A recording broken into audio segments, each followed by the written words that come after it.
இன்றைக்கு கர்த்தருடைய வார்த்தைக்கு ஆதாரமாக யோவான் 13ஆம் அதிகாரம் முதல் வசனத்திலிருந்து 9வது வசனம் வரையிலும் நான் வாசிக்க விரும்புகிறேன். யோவான் எழுதின சுவிசேஷம் 13ஆம் அதிகாரம் 1ஆம் வசனத்திலிருந்து.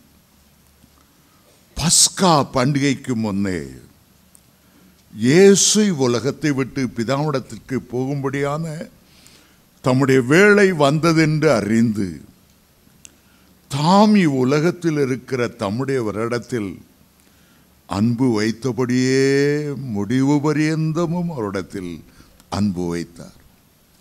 சீமோனின் குமாரனாகிய யூதாஸ் காரியோத்து அவரை காட்டிக் கொடுக்கும்படி பிசாசானவன் அவன் இருதயத்தை தூண்டின பின்பு அவர்கள் போஜனம் பண்ணி கொண்டு இருக்கையில் தம்முடைய கையில் பிதா எல்லாவற்றையும் ஒப்புக் கொடுத்தார் என்பதையும் தாம் தேவனிடத்திலிருந்து வந்ததையும் தேவனிடத்திற்கு போகிறதையும் இயேசு அறிந்து போஜனத்தை விட்டு எழுந்து வஸ்திரங்களை கழற்றி வைத்து ஒரு சீலை எடுத்து அறையிலே கட்டிக்கொண்டு பின்பு பாத்திரத்தில் தண்ணீர் வார்த்து சீஷருடைய கால்களை கழுவவும் தாம் கட்டிக்கொண்டிருந்த சீலையினால் துடைக்கவும் தொடங்கினார்.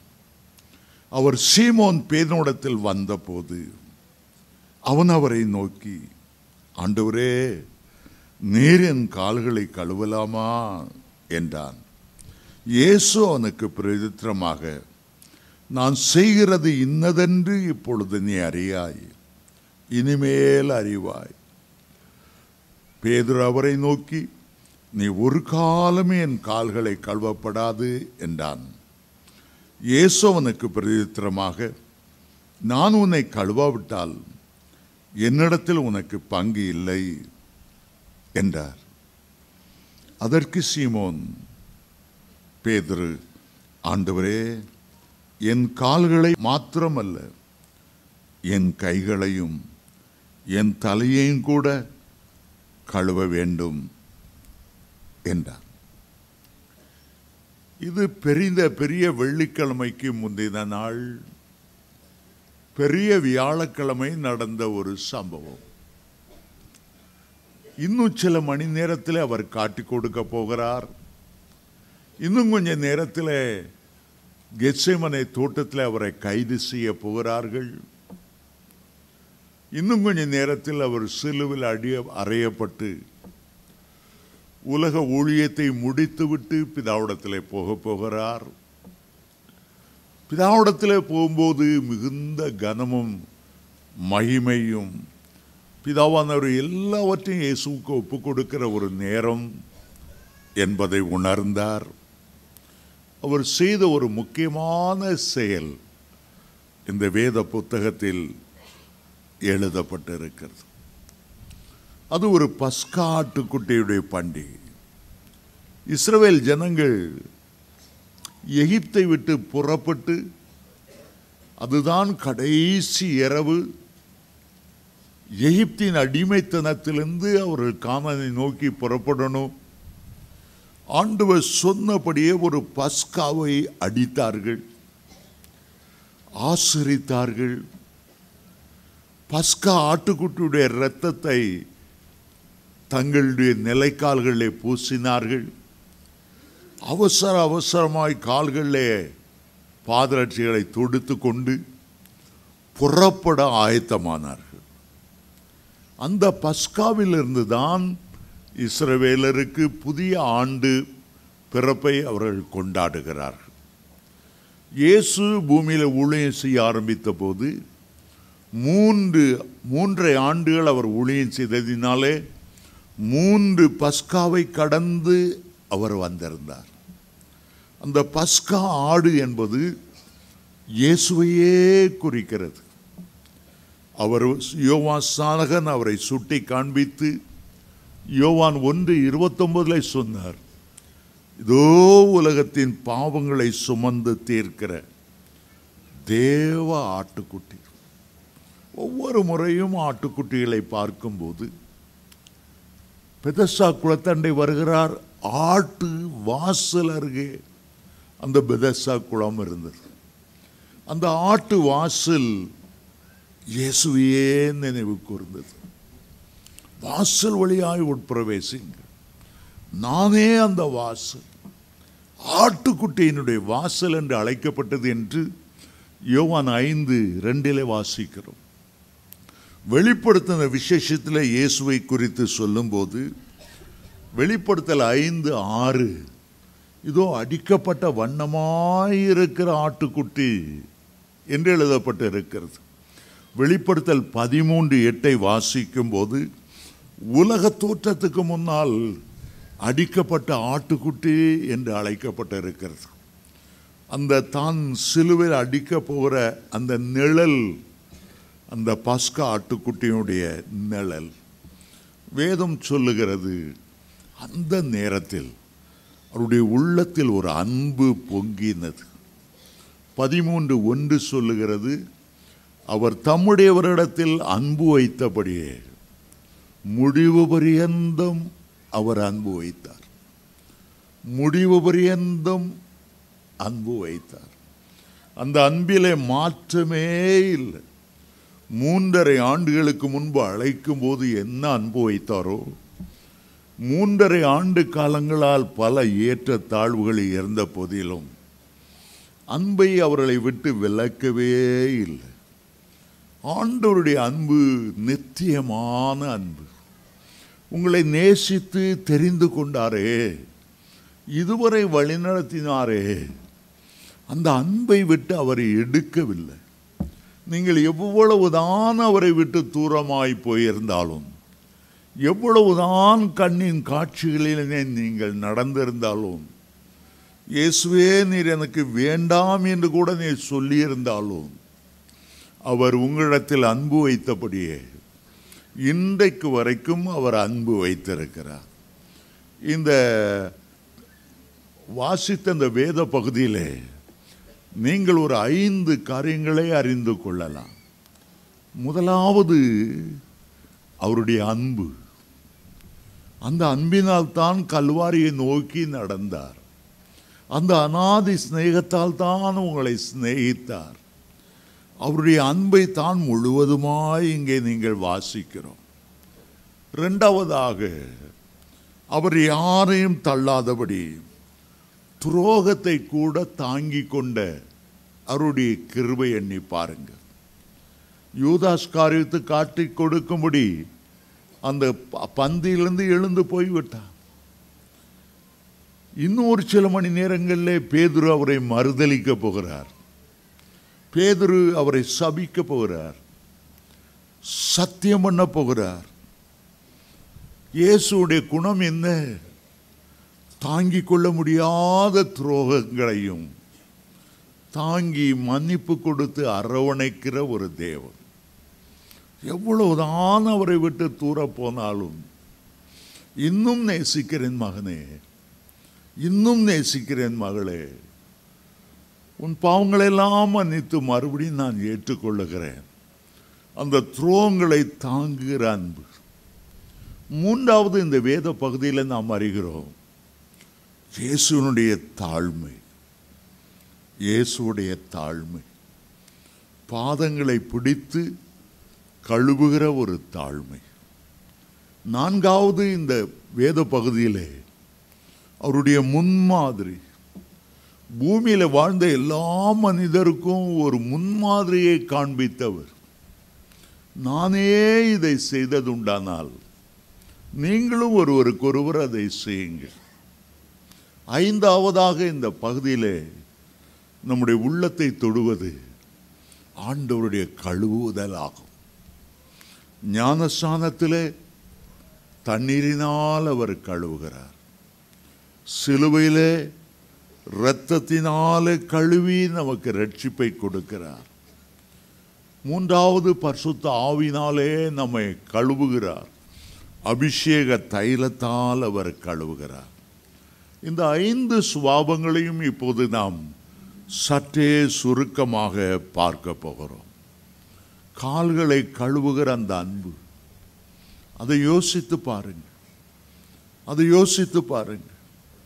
உங்களை நல்ல ஒரு சேர்ல வசதியாக ஆண்டவர் உட்கார வைத்து விட்டு நேர உங்கள் பாதத்தை கீழே வந்து அவர் தரையில் உட்காருகிறார். உங்களுடைய மனக்கண்கள் முன்பாக அதை கொண்டு வாருங்கள். உங்களுடைய கால்களை அவர் பிடிக்கிறார். அவர் சாதாரணமானவர் அல்ல, ராஜாதி ராஜா, கர்த்தாதி கர்த்தா. வெளிச்சம் உண்டாக கடவது, வெளிச்சத்தை உண்டாக்கின, அண்ட சராசரங்களை ஆகாய மண்டலத்திலே பரப்பினவர், ஆதியிலே வார்த்தையாயிருந்தவர், சகலமும் அவருக்கென்றும் அவரை கொண்டும் உருவாக்கப்பட்டது. இந்த அப்போஸ்தலனாகிய பவுல் எழுதுகிறார். பெரிய மகிமையின் ராஜா, தேவ தூதல் கூட அவருடைய அருகில வர பயப்படுகிறவர்கள். சேராபீன்கள் முகத்தை மூடிக்கொண்டு அவரை ஆராதிக்கிறார்கள். பயபக்திக்குரிய பரலோகத்துக்குரியவர் பூமிக்கு அடிமையின் ரூபம் எடுத்தது வந்தது மட்டுமல்ல, உங்களுடைய காலின் கீழாய் உட்கார்ந்து உங்களை உயர்ந்த ஸ்தானத்தில் உட்கார வைத்து விட்டு உங்களுடைய கால்களை பிடிக்கிறார். அந்த அன்பை எண்ணி பாருங்க, அந்த அன்பை எண்ணி பாருங்க. சில ஆண்டுகளுக்கு முன்பு நான் ஒரு பெந்தெகோஸ்தே சபைக்கு போயிருந்தேன். அங்கே வருஷத்துக்கு ஒரு முறை தங்களை சுத்திகரித்து கொண்டு புதிய வருஷத்துக்குள் பிரவேசிப்பதற்கு முன்பாக கால்களை கழுவி திருவிருந்த ஆராதனையை பகிர்ந்து கொள்வார்கள். அதற்கு ஒரு வார காலம் கூட்டம், ஒரு வார காலம் உபவாசம். நான் கடைசி நாளில் தற்செயலாய் போயிருந்தேன். கால் கழுவ வேண்டும் என்று சொன்னபோது எனக்கு தெரியவில்லை. அதற்கு முன்பாக அப்படி ஒரு கூட்டத்தில் நான் கலந்து கொண்டதும் இல்லை. சில படித்தவர்கள் தங்களுடைய அந்தஸ்துக்கு ஏற்ற படித்தவர்களை பார்த்து, உங்களுடைய கால்களை கழுவலாமா, மாறி மாறி கழுவி கொண்டார்கள். நான் யோசித்து பார்த்தேன், ஆண்டவர் எவ்வளவு பெரியவராக இருந்தோம், அவருக்கு கொஞ்சம் கூட எந்த தகுதி இல்லாத நம்முடைய கால்களை கழுவினாரே. அவர் ஒரு ஏழை மனிதனை கண்டேன்.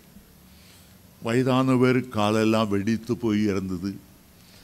செருப்பு போட்டு நடக்கிற கால் எப்படியோ வளைஞ்சி நெளிஞ்சி வெடிப்பாய் புண்களாய். ஐயா, உங்களுடைய கால்களை கழுவலாமா என்று கேட்டேன். அவருடைய கால்களை பிடித்தேன். உண்மையில் எனக்கு அழுகை வந்தது. இயேசுனுடைய அன்பு ரோமர் 5:5 சொன்னது போல உள்ளத்தில் ஊற்றப்பட்டது போல உணர்ந்தேன். ஆண்டவர் எவ்வளவு தாழ்மையை காண்பித்தார். இதற்கொப்பான தாழ்மை வேறு ஒன்றுமே இல்லை. பலர் கால்கள் கழுவ தண்ணி கொடுப்பாங்க. ஆதியாகமம் 18ஆம் அதிகாரத்தில் வாசிக்கும் போது, ஆபிரகாம் வீட்டுக்கு 3 புருஷர்கள் வந்தார்கள். தண்ணீரை அவருடைய கையில் கொடுத்து கழுவிக்கொள்ளுங்கள் என்று சொல்லிவிட்டார். 19ஆம் அதிகாரத்தில் லோத்து வீட்டுக்கு 3 புருஷர்கள் வந்தார்கள். தண்ணீரை கொடுத்து உங்களுடைய கால்களை கழுவி இளைப்பாருங்கள் என்று சொன்னார்கள். லாபான் வீட்டுக்கு எலியேசர் வந்தார். லாபான் தண்ணீரை கொடுத்து கழுவி கொள்ளுங்க. கால்களை கழுவி சுத்தப்படுத்தின வீட்டுக்கு வர வேண்டியது அந்த நாட்களில் இருந்த ஒரு பழக்கம். ஆனால் யாருடைய கால்களையும் அந்த வீட்டு எஜமான் கழுவ மாட்டான். அவன் கழுவ மாட்டான், அவனுடைய பிள்ளைகளும் கழுவ மாட்டார்கள். அவனுடைய வேலைக்காரனாலும் சரி, உக்கரானக்காரனாலும் சரி, யாரும் மற்றவருடைய கால்களை கழுவ மாட்டார்கள். கால்களை கழுவது ஒரு இழுக்கு போன்ற, அதற்காக என்ன வைத்திருப்பார்கள், வீட்டுக்குள்ளேயே வர முடியாத ஒரு அடிமை, அடிமையிலும் அடிமை. அவன் வீட்டு வாசலையே கிடக்கணும். அவன் என்ன செய்வான், அவருடைய கால்களை கழுவி சுத்திகரித்து அந்த வீட்டுக்குள்ள அனுப்புவான். அவனுடைய கையில் ஒரு சீலை எடுத்து ஒரு டவலை எடுத்து துடைத்து அனுப்புவான். உண்மையிலேயே அன்றைக்கு கால் கழுவும் போது, அதை வயது முதிர்ந்தவருடைய பாதங்களை பிடித்து கழுவும் போது ஆண்டவர் தன்னை எவ்வளவு தாழ்த்தினார்.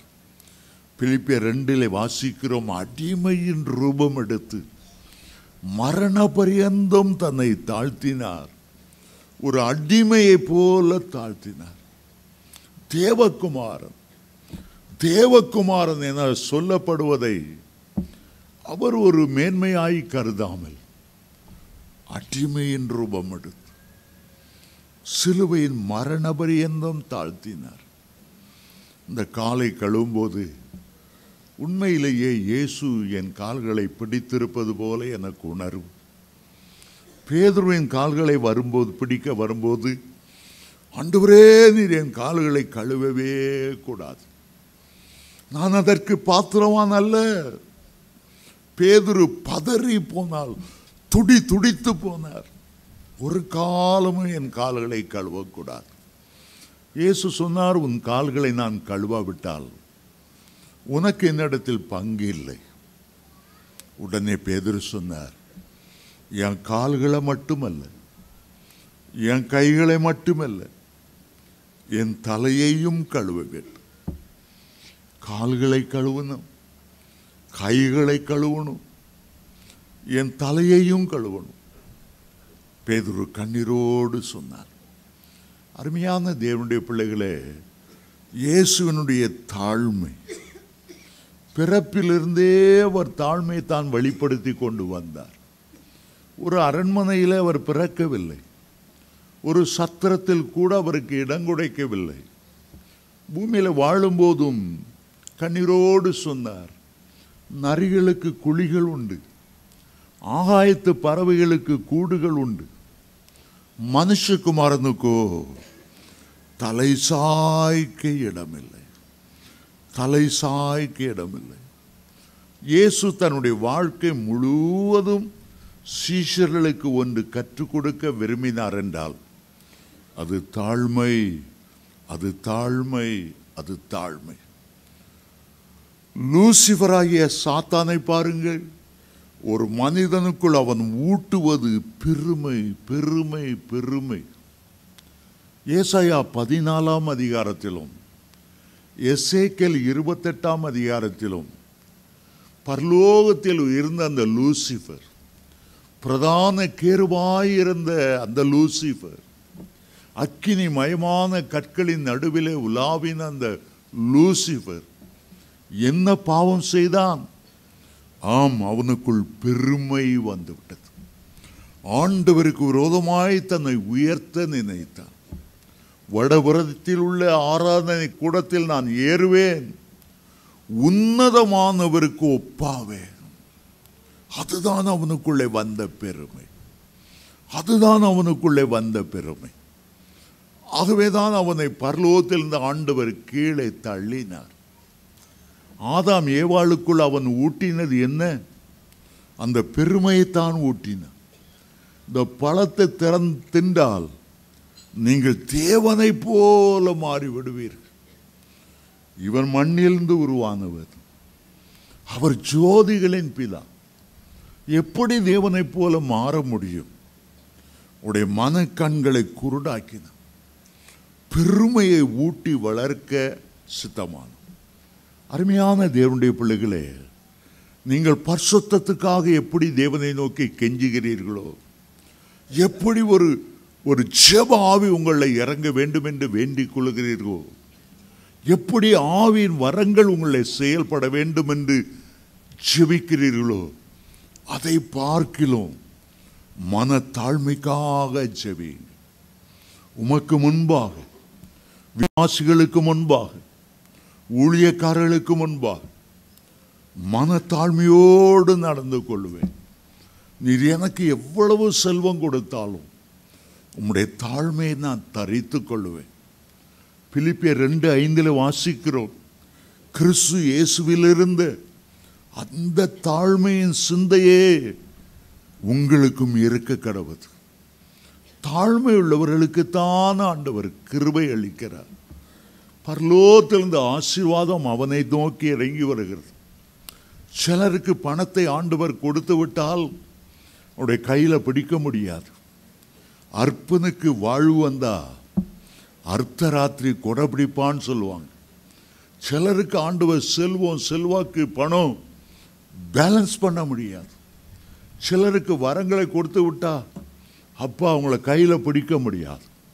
ஆண்டவர் எதிர்பார்க்கிற, உங்களிடத்தில் எதிர்பார்க்கிற ஒரு சுபாவம், இந்த ஜாதி பெருமையோ, குல பெயர் பெருமையோ, அந்தஸ்து பெருமையோ, உன் படிப்பு, நீ வச்சிருக்கிற காரு, நீ உன்னுடைய வாழ்கிற வீடு, அந்த மேன்மையெல்லாம் ஆண்டவர் கிருபையாய் தந்தது. என் சாமர்த்தியம் அல்ல, என்னுடைய படிப்பல்ல, மேன்மை இல்லை, உங்களுடைய கிருபப்பா, உங்களுடைய கிருபை. இந்த தாழ்மையோடு நடந்து கொள்ளும் போதுதான் ஆண்டவர் உங்களை ஆசீர்வதிப்பார்.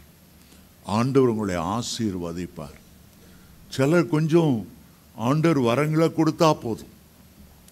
இன்றைக்கு தேவனுடைய ஊழியக்காரர்களும் விசுவாசிகளுக்கும் என்ன ஒரு பைத்தியம், ரெவரன், டாக்டர், அப்பாசல், கார்டினல், அது இது தங்க பேரை வச்சு இவ்வளோ பட்டத்தை போட்டு நாங்கள் எவ்வளோ பெரிய ஆள் என்று காட்ட விரும்புகிறார்கள். ஆண்டவர் அதை அருவருக்கிறார். பட்டமல்ல, பதவி இல்லை. ஆண்டவர் உங்களை ஆசீர்வதிக்கட்டும். எந்த ஊழியக்காரனை நான் குறை சொல்ல விரும்பவில்லை. ஆனால் இதையெல்லாம் பார்க்கும்போது மறைமுகமாக சாத்தான் ஒரு பெருமையை ஊட்ட நினைக்கிறான் என்பதைத்தான் உணர்ந்து கொள்ள முடிந்தது. திருப்பத்தூரில் 27 வருஷங்களாக உபவாச கூட்டம் நடத்தி கொண்டு இருக்கிறோம். ஏறக்குறைய 54 முகாம்களை நடத்திவிட்டோம். அதில் சேர்ந்திருக்கிற நாங்கள் முதல்ல தீர்மானித்தது, எங்களை நாங்கள் வெறுமையாக்கி தாழ்மையோடு நடந்து கொள்வோம். ஸோ மோகன் லாசரஸுக்கு முன்னால் ரெவரன் டாக்டர்னு பட்டம் போட்டிருக்காரா? இல்லை, பிரதர் மோகன் சிங். சாம் ஜோத்ரிக்கு முன்னால் என்ன பட்டம் போட்டிருக்காரு? பிரதர் சாம் ஜோத்ரா. ராபின்சனுக்கு முன்னால் என்ன பட்டம் போட்டிருக்காரு? Brother Robinson. வின்சென்ட் ராஜுக்கு முன்னால், எபனேஸ்வர் பால் முன்னால் பிரதர் பிரதர் பிரதர். எல்லாரும் என்ன பார்த்து கேட்குற உண்டு, 27 வருஷம் ஒழிச்சிட்டீங்க, ஒரு ரெவரன் டாக்டர், ஒரு அப்போஸ், ஒன்றும் வேண்டாம், இங்கே பட்டம் வேண்டாம், பதவியும் வேண்டாம். ஆண்டோடைய கண்களில் எங்களுக்கு தெய்வம் இரக்கமும் கிடைத்தால் போதும். உங்களுடைய வாழ்க்கையிலும் கூட ஆண்டவர் உங்களை எவ்வளவு ஆசீர்வாதித்தாலும் நான் மனத்தாழ்மையோடு நடந்து கொள்வேன், மனத்தாழ்மையோடு நடந்து கொள்வேன். இயேசுவை ஒருவன் பார்க்க வந்து அவன் ஆரம்பித்தான், நல்ல போதகரேன்னு சொன்னான். அதை கூட ஆண்டவரை ஏற்றுக்கொள்ளலை. நல்ல போதகர்ன்னு சொன்னால் என்ன தப்பு? நீ நல்லவன் என்று சொல்லுவானே, நீ நல்லவன், அதை கூட ஆண்டவர் ஏற்றுக்கொள்ளலை. அவ்வளவு தாழ்மையோடு ஆண்டவர் நடந்தார். அந்த தாழ்மைதான் நாம் தரித்து கொள்ள வேண்டும் என்று ஆண்டவர் விரும்பினார். ஆண்டவர் சொல்லுகிறார், நானே உன்னுடைய கால்களை கழுவினது உண்டானால் என் மாதிரியை நீங்களும் பின்பற்றுங்கள். ஆண்டவர் ஒரு முன்மாதிரியை நமக்கு முன்பாக வைத்து போனார். 1 பேதுரு 2:21 நீங்கள் அவருடைய அடிச்சுவடுகளை பின்பற்றும்படி உங்களுக்கு மாதிரியை அவர் காண்பித்தார். எப்படி தாழ்மையோடு நடந்து கொள்ள வேண்டும், ஒரு தாழ்மையை ஆண்டவர் காண்பித்தார். என்னுடைய திருமண வாழ்க்கையில் 35 வருடங்கள் நான் கழித்து விட்டேன். ஒரு நாள் ஆண்டவர் என்னோடு இடைப்பட்டார். இந்த 35 வருஷமும் உங்களுடைய வீட்டில் பிரச்சனை, போராட்டங்கள் வரும்போது நீ ஒரு நாளும் உன்னை தாழ்த்தி உன்னுடைய மனைவி மன்னிப்பு கேட்டதே இல்லை. நீ பெரிய யோக்கியனா, நீ பெரிய பரிசுத்தவானா, எல்லா தடவையும் உன் மனைவி தான் சாரின்னு சொல்ற.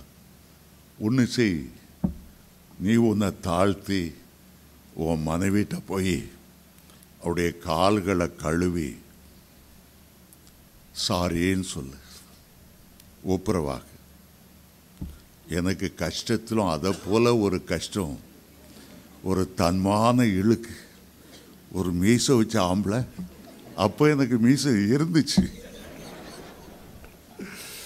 மனைவி காலை பிடிக்கிறதா? ஐயோ, கஷ்டத்தில் கஷ்டமான காரியம். அதில் நான் ப்ரீச்சராக இருக்கிறேன். நான் போய் என் மனைவி ரொம்ப கஷ்டமாக இருந்தது. சரி, ஆண்டவருடைய ஆவியான ரொம்ப ஏவினப்படினால் ஒரு சாயங்காலம் என்னுடைய மனைவி ரூமுக்கு தோளில் ஒரு துண்டை போட்டுட்டு கையில் ஒரு பக்கெட்டை போட்டு, இந்த ஆண்டவரே இவ்வளோ கஷ்டமான காரியம், இந்த சுயங்கிறத உடைக்கிறது மாதிரி ஒரு கஷ்டமான காரியம் ஒன்றும் இல்லை, என்ன நீ என் மனைவி பதறுகிறா? நான் சொன்னேன், திருமணமாகி 35 வருஷம் ஆச்சு, இது நமக்கு வெட்டிங் டே. ஆனாலும் உனக்கு விரோதமாக நான் எத்தனையோ தப்பு பண்ணியிருக்கிறேன். ஆனாலும் நான் மன்னிப்பு கேட்டதே இல்லை. நீ ஒன்று செய், சின்ன குறையோ பெரிய குறையோ 35 வருஷம் எல்லாத்தையும் நீ மன்னிச்சிரு, நானும் உன்னை மன்னிக்கிறேன். என்னுடைய மனைவி காலை பிடிச்சேன் பாருங்க, மகாவேதனையான ஒரு காரியம். ரொம்ப அழுதேன், மன்னித்துக்கொள் என்று சொல்லி. என் மனைவி சொன்னாள், நானும் உங்களுடைய கால்களை கழுவிடுறேன். 35 வருஷம் நம்முடைய குடும்ப வாழ்க்கையில் நான் செய்த எல்லாவற்றையும் நீங்கள் மன்னித்து கொள்ளுங்க, நமக்குள்ளே ஒரு தெய்வீக சமாதானம் வரட்டும். உண்மையிலே சொல்லுகிறேன், அந்த நாளில் நான் அவ்வளவு அபிஷேகத்தால் நிரப்பப்பட்டேன். உண்மையாய் சொல்ல முடியும், பரலோகம் திறந்து ஒரு தேவ அன்பு எனக்குள்ளே ஊற்றப்பட்டதை உணர்ந்து, அந்த அனுபவத்தை அடைந்தவர்கள்தான் அது எவ்வளவு ஒரு மகிழ்ச்சியான ஒரு அனுபவம் என்பதை புரிந்து கொள்ள முடியும். ஒருவருடைய பாதத்தை ஒருவர் கழுவுங்கள், நானே முன்மாதிரி அதை செய்து காண்பித்திருக்கிறேனே. உங்களுக்கு யாரிடத்திலாயிலும் கசப்பு இருக்கும் என்றால், யாரையாயிலும் மன்னிக்க முடியாமல் இருக்கும் என்றால், ஒன்று செய்யுங்க, அவங்க வீட்டுக்கு போங்க, போகும்போது ஒரு பக்கெட் எடுத்துகிட்டு போங்க, போகும்போது ஒரு டவலையும் எடுத்துகிட்டு போங்க. பிரதர், ரொம்ப நாள் உங்கள் மேலே ஏதோ ஒரு கசப்பு, நீங்கள் என்னை பற்றி அப்படி இப்படியெல்லாம் பேசிட்டீங்கன்னு கேள்விப்பட்டேன். நீங்கள் செய்த காரியம் எனக்கு மனசுக்குள்ளே வேதனையாக இருக்குது. தந்தை பெர்க்மேன்ஸ் பாடினார, யாருமேலும் கசப்பு இல்லைப்பா, துண்டை உதறி போட்டு அந்த அனுபவம் நான் பெற விரும்புகிறேன். எல்லா குறையும் மன்னிங்க, எல்லா குறையும் மன்னிங்க. எனக்கு ரொம்ப ஆசை, நம்முடைய சர்ச்சில் கூட கால் கழுவி கம்யூனியன் கொடுக்கணுன்னு ரொம்ப ஆசை. ஆனால் இவ்வளோ பேரும் கால் கழுவன்னா எத்தனையோ மணி நேரம் ஆகும், தண்ணி கிடைக்கிறதே பஞ்சமாக இருக்குது. ஆனால் அந்த கழுவுற அந்த அனுபவம் ஏதோ ஒன்று சொல்லுது. ஃபிசிக்கலாக ஒரு பாரம்பரியமாக கொண்டு வந்துடக்கூடாது. பாரம்பரியமாக கொண்டு வந்தீங்கன்னா அதில் உள்ள மதிப்பு தெரியாது. கடமைக்காக போய் கால் கழுவுறது, அது அல்ல. உண்மையிலே உள்ளத்தின் ஆழத்தில் கிறிஸ்துவனுடைய தாழ்மையை தரித்து கொண்டு, அதை மனக்கண்களுக்கு முன்பாக இயேசு நம்முடைய கால்களை கழுவினார் என்கிற அந்த உணர்வோடு கூட பாதங்களை பிடித்து கழுவுவது இவ்வளோ ஒரு பெரிய ஆசீர்வாதமாக இருக்க வேண்டும். ஆண்டவர் சொன்னார், நானே அதை செய்தது உண்டானால், நானே உங்களுக்கு முன்மாதிரியை காண்பித்தது உண்டானால், சீஷர்கள் யார்? அற்பமாய் எண்ணப்பட்டவர்கள், மீன்பிடிக்காரர்கள். கிட்ட போனாலே கருவாட்டு நாத்தம் கப்புன்னு அடிக்கும். அப்படிப்பட்ட படிப்பறிவில்லாத இஸ்ரவேல் தேசத்தில் கூட கலிலேயா ஊர்க்காரங்களை மதிக்கவே மாட்டாங்க. கலிலேயா காட்டான்னு சொல்லுவாங்க, மீன்பிடிக்காரன்னு சொல்லுவாங்க. யூதேயாவுக்கு வந்தால் யூதேயாவில் தான் ரொம்ப ரொம்ப படித்தவர்கள். பரிசேயர்கள் அத்தனை பேரும் யூதேயாவை சேர்ந்தவர்கள். ஆனால் அந்த கலிலேயாவில் அந்த சீஷர்களை ஆண்டவர் தெரிந்து கொண்டது மட்டுமல்ல, அவருடைய கால்களை பிடிக்கும்போது எப்படிப்பட்ட ஒரு உணர்வு உண்டாயிருக்கும் யோசித்து பாருங்கள், யோசித்து பாருங்கள். ஆண்டவர் தாழ்மையை கற்றுக் கொடுக்க விரும்பினார். இன்னும் ஒரு சில நிமிஷ நேரத்தில் அவர் சிலுவையை சந்திக்கணும். அந்த இன்னும் சில மணி நேரம் தான் இருக்குது. பேதுருடைய காலை பிடிக்கிறார். இன்னும் ஒரு சில மணி நேரத்தில் அவன் மறுதலிக்க போகிறான். இயேசு யாரும் தெரியவே தெரியாது, சத்தியமா தெரியாது, இயேசு சபிக்கப்பட்டவன் சொல்ல போறான். ஆனாலும் ஆண்டவர் அவனுடைய காலை பிடித்தார். 3 வருஷமா அவரோடு கூட இருந்த சீஷன், பழக்க வைத்த சீஷன், அவன் பந்தியிலேருந்து எழும்பி போயிட்டான். இயேசுவை காட்டி கொடுத்து 30 வெள்ளிக்காசு வாங்கி பாக்கெட்டில் போய் ஒரு அப்பார்ட்மெண்ட் வாங்கணுன்ட்டு அவன் போயிட்டான். அப்படி ஒரு துரோகிகளையும் மன்னித்து, அதெல்லாம் மனசில் வைக்காம, எந்த கசப்பும் இல்லாமல் பேதுருடைய கால்களை பிடிக்கிறார். அவனுக்கு சொல்றான், நீ என் காலை பிடிக்காதையும், என் காலை பிடிக்காதையும்.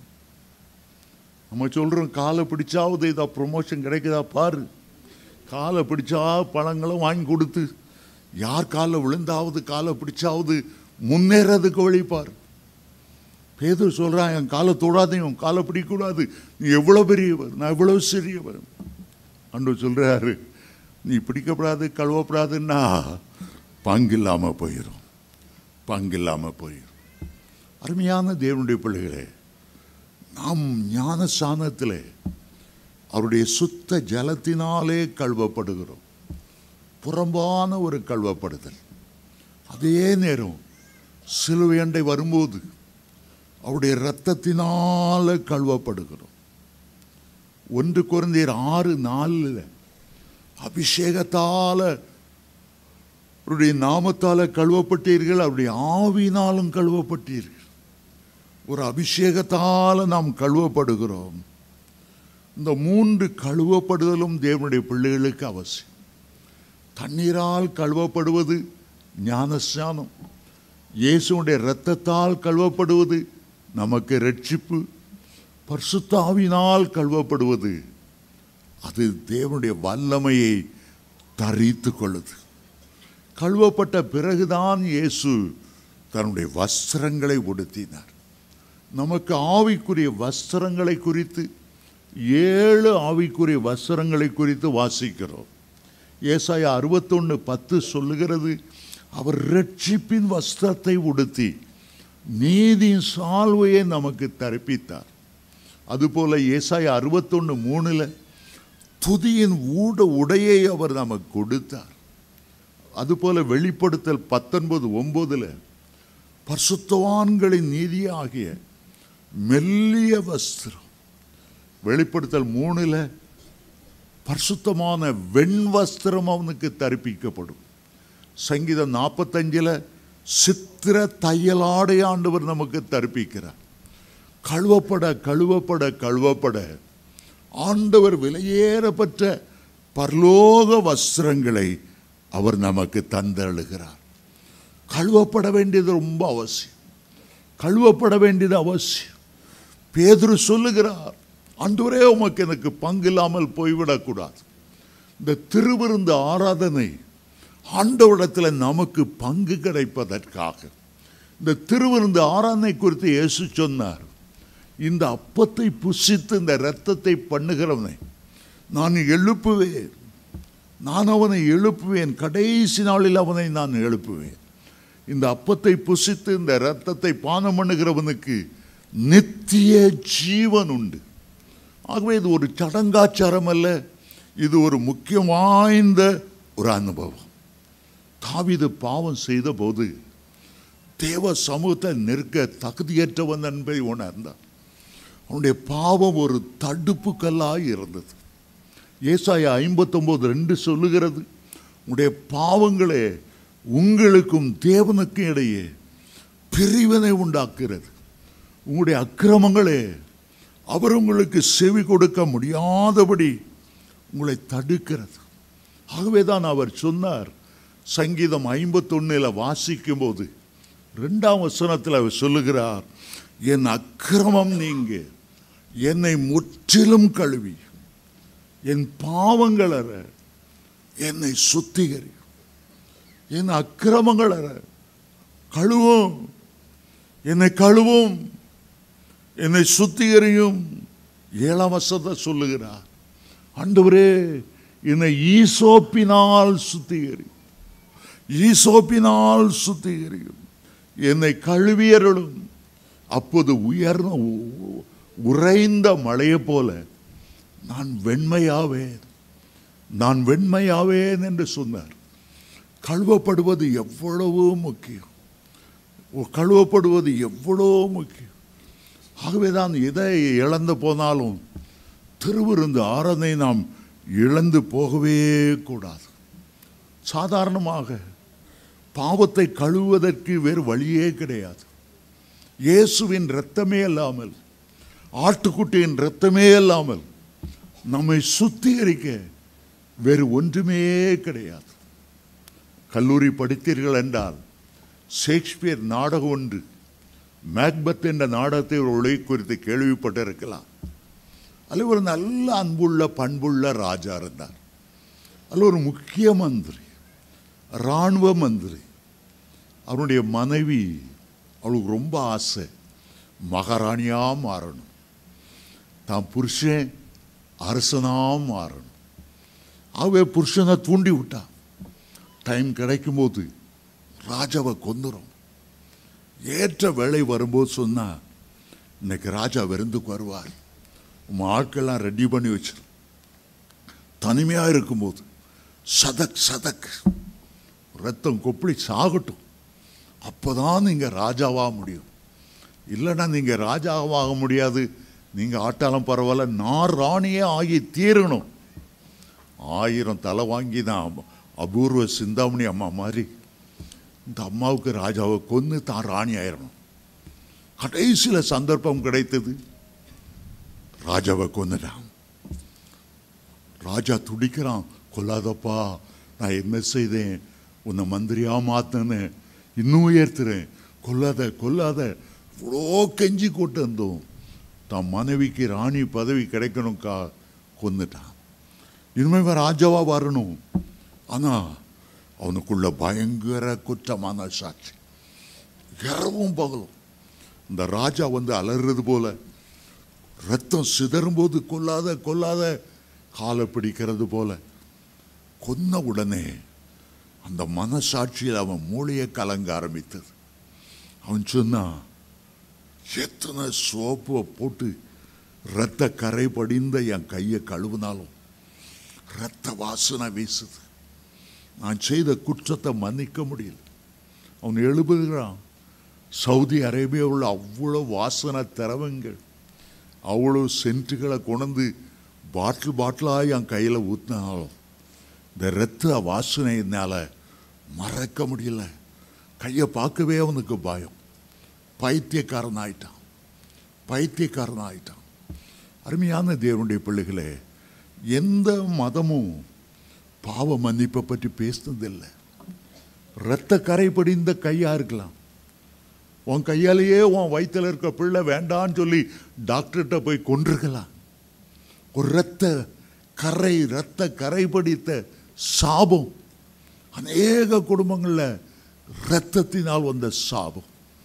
ஆனால் இயேசுனுடைய கை கிருபையாய் அவருடைய இரத்தம் நம்ம மேல ஊற்றப்படுகிறது. குற்றமான சாட்சி மாறுகிறது.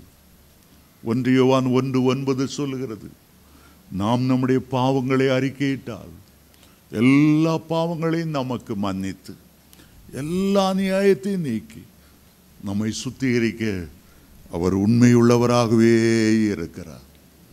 நீதிமொழி 28:13 சொல்லுகிறது, தன் பாவங்களை மறைக்கிறவன் வாழ்வடைய மாட்டான், அவைகளை அறிக்கை செய்து விட்டுவிடுகிறவனோ இரக்கம் பெறுவார்.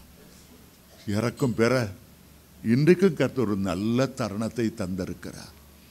என்ன காரியம் உன் குற்ற மனசாட்சியை வாதித்து கொண்டு இருக்கிறதோ, எதினாலே உன்னுடைய குடும்பத்தை சாபம் சூழ்ந்து கொண்டு இருக்கிறதோ, எது நீ முன்னேற விடாமல் தடுத்து நிறுத்தி கொண்டு இருக்கிறதோ, இன்றைக்கு ஆண்டவரை பார்த்து சொல்லுவோம். பேதுரு சொன்னார், ஆண்டவரே, என் கால்களை மட்டுமல்ல, என் கைகள், என் தலையையும் கழுவும். ஏன் தன்னுடைய பாதங்களை பற்றி அவன் பேசினான்? என் கால்கள் கழுவப்படணும். கால்கள் என்பது சுய சித்தத்தை குறிக்கிறது. மனம் போல நடந்து திரிகிறது, தனிக்காட்டு ராஜா மாதிரி ஓடி திரிகிறது, கண்ணு காட்சிகளை நடக்கிறது. உலகத்தான் பாடுறான், எப்பா கண்ணு போன போக்கில் உன் கால் போகலாமா? கால் போன போக்கில் உன் சிந்தை போகலாமா? பேதுருவை பார்த்து ஆண்டவர் சொன்னார், நீ இளவயதாய் இருக்கும்போது உன்னை நீயே அரை கட்டி கொண்டு நீ ஓடி திரிந்தாய். ஆனால் நீ முதிர் வயதாகும்போது உன் நடையை ஆவியானவருக்கு ஒப்பு கொடுத்து அவர் உன்னை நடத்தும்படி, உன்னுடைய சுய சித்தம் அல்ல, பரிசுத்தாவியானவருடைய சித்தம் நிறைவேறும்படி அவருக்கு ஒப்பு கொடு. ரெண்டாவது அவன் கைகளை பற்றி பேசுகிறான். ஆண்டவரே, என் கைகளை கழுவும், என் கால்களை மாத்திரமல்ல. அவனுக்கு தெரியாது, இன்னும் சில மணி நேரத்தில் இயேசு கெத்செமனே தோட்டத்தில் போகிறார். இன்னும் சில மணி நேரத்தில் அவனுடைய கைகளில் பட்டையை தேந்தி தான் கை கழுவப்படலைன்னா அந்த மல்கூசுடைய காதரை அவனுடைய கை வெட்ட போகுது. அது அவனுக்கு தெரியாது. சொல்லுகிறான், என் கைகளை கழுவும், நான் பட்டயத்தை தூக்கிடக்கூடாது, முறுக்கு மேசியை மிருக்கி விட்டு நான் யாருங்கிறத காட்டுவேன், அப்படிப்பட்ட வார்த்தைகள் பேசிடக்கூடாது. என் மனைவியை என் கையை அடிக்கக்கூடாது. நிறைய மனைவிமார் புருஷனை அடிக்கிறாங்க, பாவம், அது வேற கதை, அது வேற கதை. என் கையை பழி வாங்கக்கோ அடிக்கிறக்கோ போயிடக்கூடாது, என் கையை கழுவும். திடீர்னு ஓங்கிற தோணுது, என் தொழிலாளியை அடிக்கும்படி தோணிடுது, என் கையை கழுவும், என் கையை கழுவும், என் தலையை கழுவும். மூணாவது சொல்லுகிறார், காலை கழுவும், சுயசத்தை இருக்கக்கூடாது, கைகளை கழுவும், கோபம் தரக்கூடாது, கையை நீட்டிடக்கூடாது, என் தலையை கழுவும், பொல்லாத சிந்தனைகள் என் தலைக்குள் வந்துடக்கூடாது, இச்சையின் ஆவிகள், விபச்சார வேசித்தன ஆவிகள், அந்த எண்ணங்களில் நான் ஜெயம் பெறணும், என் தலையை கழுவும். ஆண்டவர் சிலுவையில் அறையப்பட்ட இடம் மண்டையோட்டு மலை. அந்த மண்டைக்குள்ளதான் பொல்லாத சிந்தனைகளும் எண்ணங்களும் வந்து மனுஷனை தீட்டுப்படுத்தும் என்று வேதம் சொல்லுகிறது. ஆனால் தான் அந்த கொல்கதா மண்டையோட்டு மலையில் அந்த தலையில் சிந்தனைகள் புறப்படுகிற இடத்துல தான் ஒரு சிலுவையில் அறைய ஒப்பு கொடுத்த. அவன் 3 காரியத்தை கேட்கிறான். காலை மட்டும் இல்லை, கையை கழுவும், சிந்தையனை கழுவும். பிலாத்து கூட பாவம் செய்துட்டான், குற்றமற்ற இரத்தத்தை சிலுவையில் அறைய ஒப்பு கொடுத்துட்டான். மற்ற 27ஆம் அதிகாரம் 24 பிலாத்து கையை கழுவினானா. இதுக்கு நான் பாத்திரம் அல்ல, இதற்கு நான் பாத்திரம் அல்ல. நம்முடைய ஆண்டவர் என்ன செய்கிறார்? வெளிப்படுத்தல் 1:6 அவர் சொல்லுகிறார், உங்களை பாவங்களற கழுவி தேவனாகிய கர்த்தருக்கு முன்பாக உங்களை ராஜாக்களும் ஆசாரியர்களுமாய் மாற்றினார். ஹல்லேலூயா.